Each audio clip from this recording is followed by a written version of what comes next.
그럴 바엔 그냥 어린이집 보내는 게 낫지 않을까요? 사위의 목소리는 낮았고 공손했고 한 단어도 욕이 없었다. 그런데 영희의 가슴 한가운데로 떨어진 그 문장은 마치 오래 묵은 그릇이 서서히 금이 가다가 마지막에 와장창 깨지는 소리처럼 번져나갔다. 식탁 위에는 아직 치우지 못한 저녁찌개 냄비가 미지근하게 식고 있었고 반쯤 남은 김치는 접시 위에서 말라가고 있었다. 거실에서는 손주가 보던 만화 영화 소리가 희미하게 흘러나오고 있었지만 지금 그 소리는 너무 멀리 있는 것처럼 들렸다. 영희는 잠깐 자신이 잘못 들은 것 같았다. 귀가 멍해졌고 눈앞이 조금 흔들렸다. 머릿속에서는 그럴 바엔이라는 말이 여러 번 속도를 달리하며 되감기고 있었다. 그럴 바엔, 그럴 바엔, 그럴 바엔. 사위는 여전히 예의 바른 얼굴로 말을 이어갔다. 요즘은 국가에서 지원도 많이 나오고요. 계산해보면 솔직히 어머님 계속 모시는 것보다 그게 더 나을 수도 있잖아요. 저희도 이제 돈을 모아야 해서요.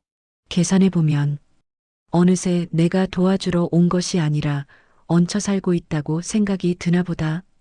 영희는 자신도 모르게 손에 쥐고 있던 물잔을 꽉 쥐었다.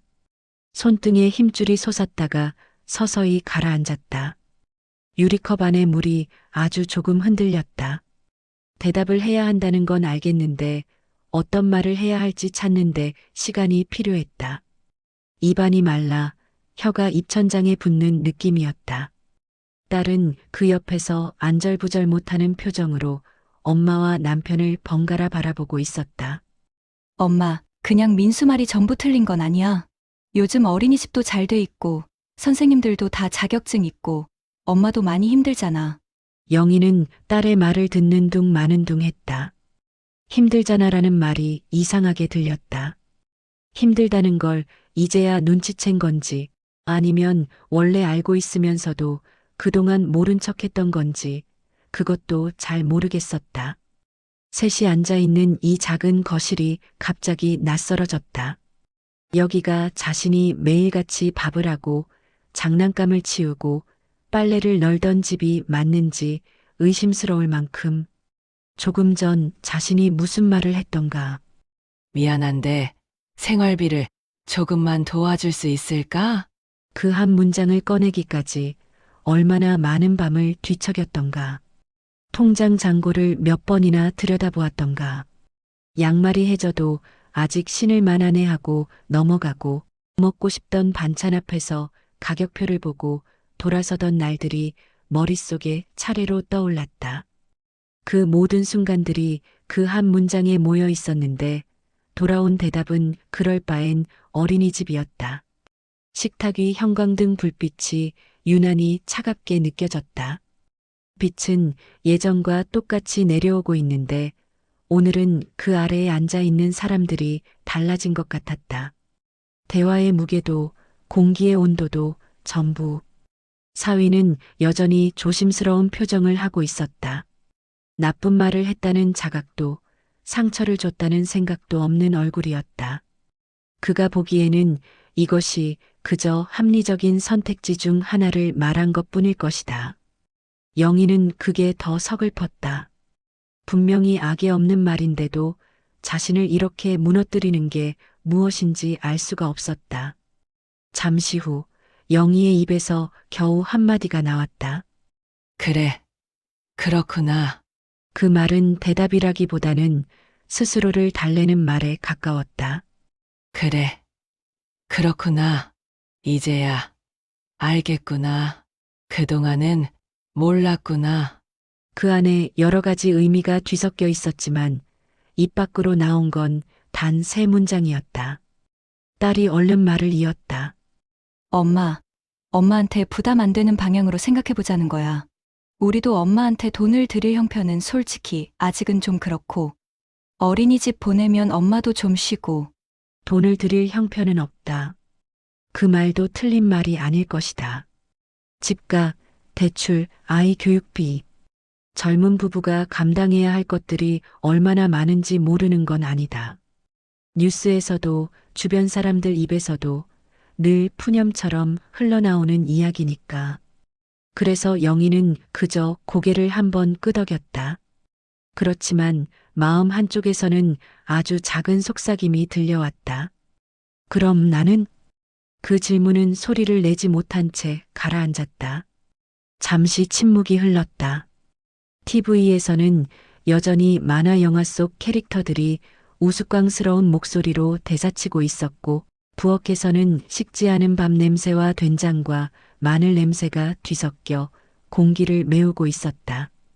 이 집을 가득 채우던 익숙한 냄새들인데 오늘은 왜 이렇게 낯설게 코끝을 스치는지 영희는 알 수 없었다. 손주는 잠들어 있었다. 방 문틈으로 흘러나오는 규칙적인 숨소리가 희미하게 들렸다.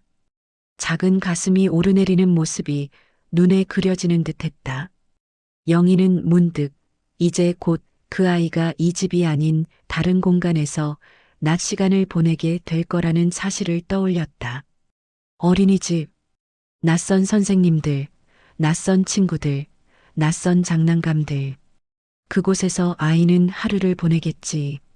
그런데 이상하게도 영희의 머릿속에는 어린이집보다 다른 생각이 먼저 떠올랐다. 이제 이 집 안에는 낮 시간 동안 어떤 소리가 흘러나오게 될까?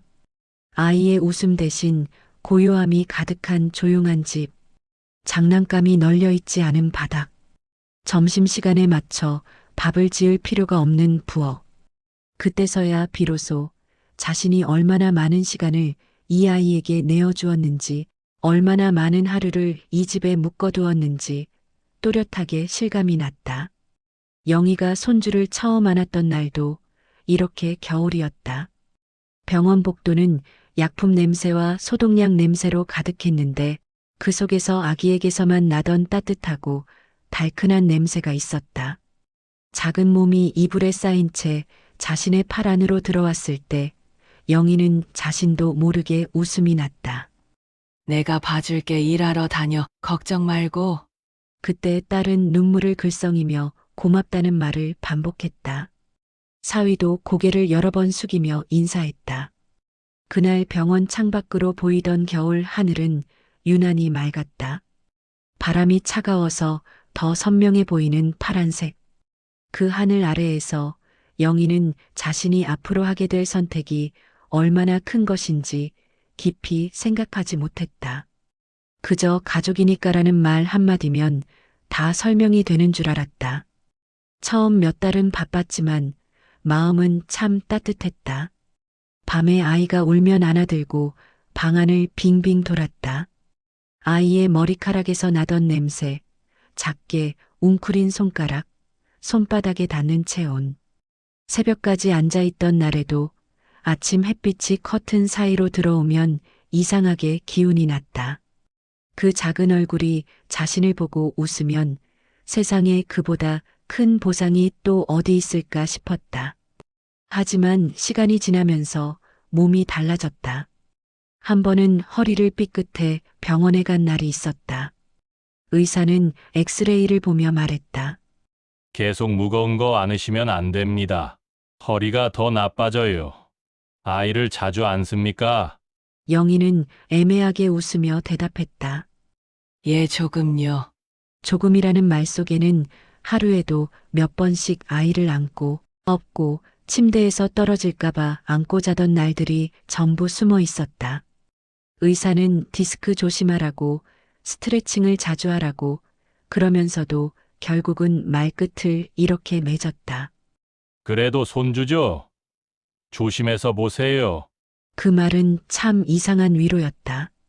조심하라는 말과 어쩔 수 없다는 말이 한꺼번에 섞여 있었다. 그날 집에 돌아오는 길, 영희는 병원에서 받은 진통제를 가방 안에 넣어두고도 한동안 꺼내 먹지 않았다. 괜히 약을 먹으면 정말 아픈 사람이 되는 것 같아서였다. 일을 그만두기로 한 것도 사실은 손주 때문에 내린 결정이었다. 그래. 이제쯤 그만둘 때도 됐지 뭐. 스스로에게 그렇게 말하며 사직서를 썼다. 딸에게는 이야기하지 않았다. 괜히 자신 때문에 딸이 미안해할까봐, 자신이 부담이 될까봐 아무 말도 하지 않았다. 오히려 딸이 말했다. 엄마, 회사 그만두고 쉬면서 봐줄래? 월급은 못 드려도 내가 나중에 꼭 보답할게. 그때 영희는 보답이라는 말을 깊이 생각하지 않았다. 언젠가 나중에 괜찮을 거라고 막연하게 믿었다. 그렇게 하루가 한 달이, 1년이, 그리고 3년이 흘렀다. 통장 잔고가 눈에 띄게 줄어드는 걸 본 건 작년 겨울부터였다.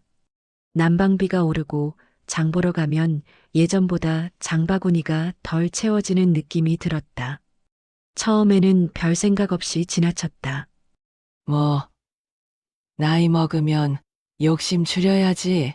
하지만 보험료가 나가고 휴대전화 요금이 나가고 관리비가 빠져나가고 나면 남는 돈이 손에 잡힐 만큼 줄어들어 있었다. 문득문득 머릿속으로 계산기를 두드리는 일이 잦아졌다. 이 돈이면 몇 달을 버틸 수 있을까? 병원에 한 번 더 가면, 약을 한 번 더 타면 그만큼 줄어드는 숫자들을 보며 영희는 점점 말을 아끼게 됐다. 그러다 어느 날 장을 보고 돌아오는 길에 작은 슈퍼 앞에서 카드를 긁다가 결제 알림을 보고 가슴이 철렁 내려앉았다. 잔액 부족. 순간 얼굴이 화끈거렸다. 뒤에 서 있던 사람이 있는지조차 확인하지 못하고 얼른 다른 카드를 꺼냈다. 집에 돌아와 통장을 다시 확인했을 때 화면에 떠 있는 숫자는 영희가 그동안 일부러 보지 않으려 했던 현실을 적나라하게 보여줬다. 그날 밤 영희는 거의 잠을 이루지 못했다. 누워서 천장을 바라보며 머릿속으로 온갖 계산을 해보았다. 보험을 해지할까? 통신요금을 더 싼 걸로 바꿀까? 한 달에 2번 가던 병원을 한 번으로 줄일까? 하지만 줄일 수 있는 건 이미 최대한 줄인 상태였다. 결국 남는 선택지는 하나뿐이었다. 딸에게 말하는 것. 쉬운 일이 아니었다. 자식에게 돈 이야기를 꺼내는 건 그동안 하고 싶지 않았던 일 중 하나였다. 영희는 자신이 아이를 키우던 시절을 떠올렸다. 그때도 늘 돈이 부족했고 늘 빠듯했다. 그래도 친정 어머니에게 돈 이야기는 꺼내지 않으려 했다. 자식으로서의 자존심이랄까 그런 게 있었다. 그래서 더 어려웠다. 나도 이제 이런 말을 하게 되는구나. 며칠 동안 말할 타이밍을 찾다가 결국 오늘에야 입을 열었다. 미안한데 생활비를 조금만 도와줄 수 있을까? 그 문장을 꺼내면서도 영희는 조금만이라는 말을 강조했다. 많이 달라는 것도 아니고 전부를 책임지라는 것도 아니었다. 그저 자신이 최소한의 생활을 유지할 수 있을 만큼만. 아이를 계속 봐주는 동안 본인이 완전히 바닥으로 떨어지지 않을 만큼만. 그게 그렇게 큰 요구일까 스스로에게 묻기도 했다. 하지만 돌아온 대답은 다른 방향을 가리키고 있었다. 그럴 바엔 어린이집을 보내는 게 낫다. 그 말은 영희의 마음속에 지난 3년의 기록들을 한꺼번에 끌어모아 한 손으로 쓸어내리는 것처럼 느껴졌다.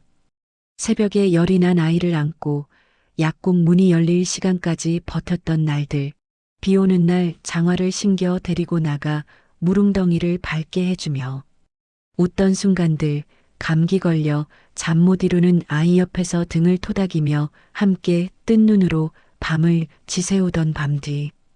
그 모든 순간이 비용 계산표의 한 줄로 바뀌는 것 같았다. 어머님 계속 모시는 것보다 어린이집이 더 낫다. 영희는 이제야 깨닫는 듯했다. 자신은 모셔지는 사람이 아니라 써지는 사람이었다는 것을.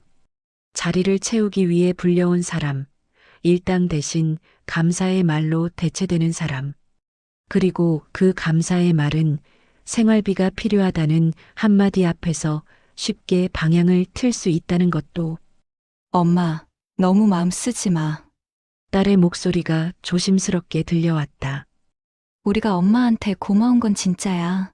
그런데 우리도 아직 여유롭진 않아서 어린이집 보내고 엄마는 엄마 시간 좀 가지는 것도 나쁘지 않을 것 같아. 엄마 시간. 그 말은 참 오래전부터 듣고 싶었던 말이기도 했다. 누가 자기에게 그런 시간을 가지라고 권해준 적이 있었던가. 남편이 살아있을 때도 아이들을 키우던 시절에도 엄마 시간이라는 건 늘 밀려나 있었다. 그런데 이제 와서야 정말로 몸이 지치고 통장 잔고가 바닥이 보일 때가 되어서야 그런 말을 듣게 되다니. 그것도 자신이 돈 이야기를 꺼낸 직후에. 영희는 억지로 입꼬리를 올렸다. 그래. 너희 생각도 알겠다. 너무 부담 갖지 마. 나도 그냥 한번 말해본 거니까. 그렇게 말하고 나니 오히려 마음이 조금 가벼워지는 것 같았다. 무언가를 기대하는 걸 그만두면 실망도 줄어드는 법이다. 기대를 접는 일이 쉽지는 않지만 일단 접고 나면 그 뒤에 오는 감정은 생각보다 고요하기도 했다. 딸 부부가 돌아간 뒤 집안은 금방 조용해졌다. 손주는 여전히 잠들어 있었고 TV에서는 자동으로 넘어간 다른 프로그램이 낮은 볼륨으로 흐르고 있었다. 영희는 천천히 일어나 부엌으로 가 식탁 위 그릇들을 하나씩 싱크대로 옮겼다. 접시 위에 남은 김치를 보다가 젓가락으로 한 조각 집어 조용히 입에 넣었다. 씹고 또 씹어도 아무 맛이 나지 않는 것 같았다. 설거지를 마친 뒤 영희는 아이가 자고 있는 방으로 들어갔다. 작은 몸이 포근한 이불 속에 묻혀 있었다. 길게 뻗은 속눈썹 사이로 잠이 얕아질 때마다 눈동자가 조금씩 흔들렸다.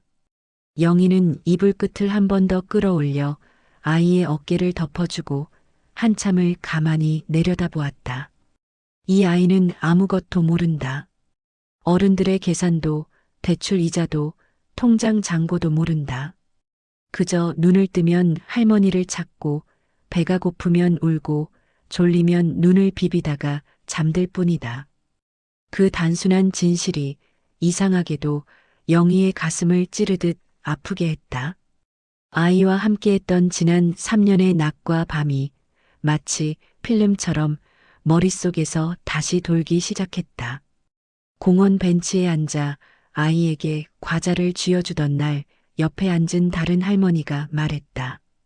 그래도 애 보면서 사는 게 행복이죠. 나이 먹어서 할 일 있는 게 어디예요. 그때는 고개를 끄덕이며 웃었다. 정말로 그렇게 믿고 싶었다. 할 일이 있다는 것, 누군가가 자신을 필요로 한다는 것, 그게 영희의 하루를 버티게 해줬으니까. 하지만 그 할 일이 자기 삶의 전부가 되어버릴 줄은 몰랐다.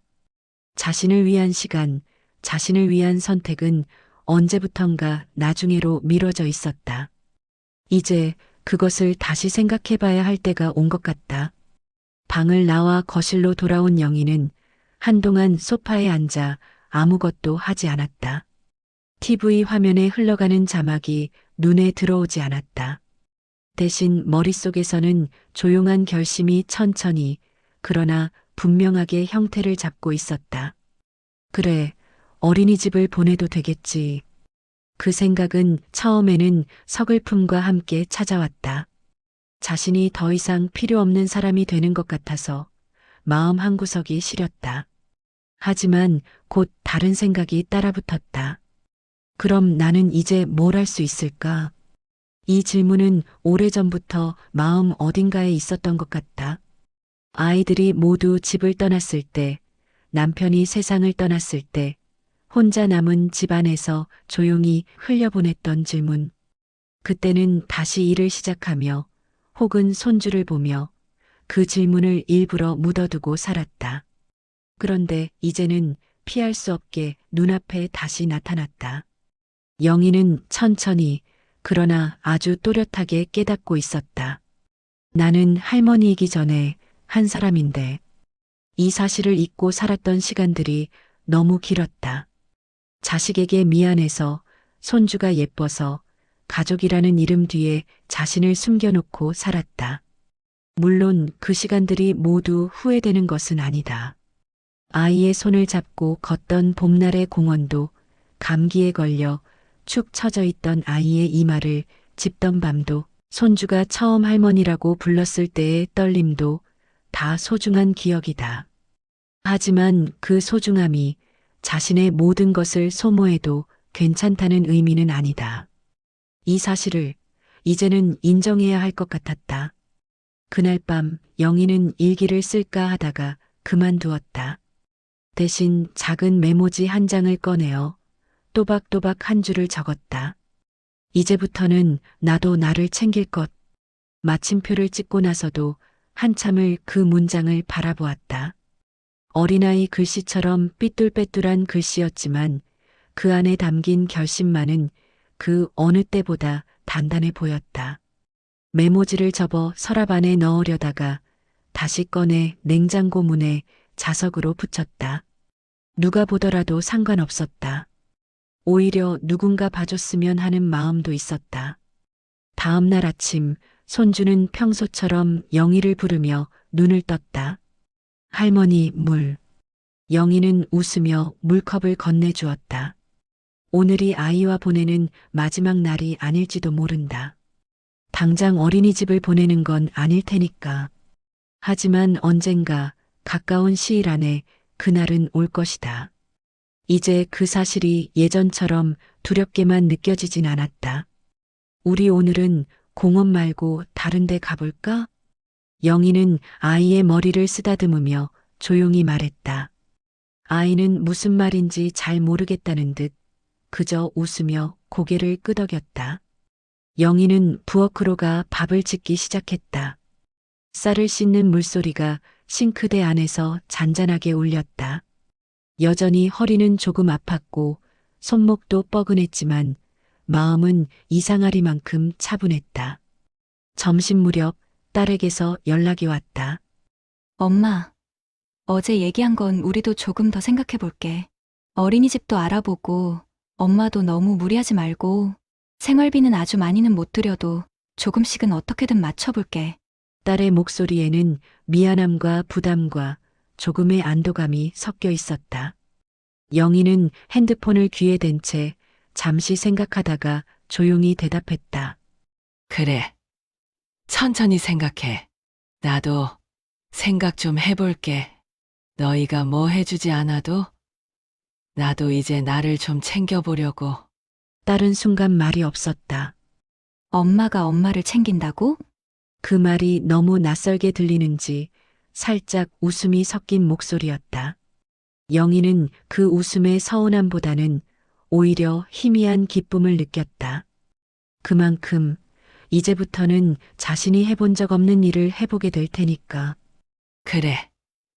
나도 사람인데 나도 좀 쉬고 내가 하고 싶은 것도 좀 해봐야지. 전화를 끊고 난 뒤 영희는 거실 창문을 열었다. 겨울 공기가 차갑게 밀려 들어왔다. 냉기가 얼굴과 손끝을 스쳤다. 멀리 도로에서 차들이 지나가는 소리가 들리고 골목 어귀에서는 아이들이 떠드는 소리가 작게 섞여 들어왔다. 이 동네에서, 이 집에서 자신이 지나온 시간들이 한꺼번에 떠올랐다. 그리고 그 모든 시간 위에 오늘이 조용히 얹혔다. 그럴 바엔 어린이집을 보내자고 말하던 사위의 표정, 그 말을 듣고 잠시 숨이 멎는 것 같았던 순간, 그리고 그 뒤에 찾아온 이상하게도 고요한 결심. 이제 영희는 알고 있었다. 그 말이 자신을 완전히 무너뜨린 게 아니라 오히려 자신을 다시 세우는 시작이 될 수도 있다는 것을. 고맙다고 해야 할 말은 아니었지만 그렇다고 평생 붙들고 원망만 할 말도 아니었다. 그냥 한 사람의 한 문장이었을 뿐이다. 그 문장을 어떻게 받아들이고 그 뒤에 자신의 삶을 어떻게 채워갈지는 이제 자신의 몫이었다. 손주가 뒤에서 쪼르르 달려와 영희의 허리를 끌어안았다. 할머니, 놀이터 가자. 그 작은 팔의 힘은 여전히 따뜻했고 여전히 달콤한 냄새가 났다. 영희는 그 아이를 내려다보며 웃었다. 그래. 가자. 오늘은 할머니도 바람 좀 쐬고 싶다. 현관문을 열고 나서면서 영희는 마음속으로 아주 작은 그러나 분명한 인사를 건넸다.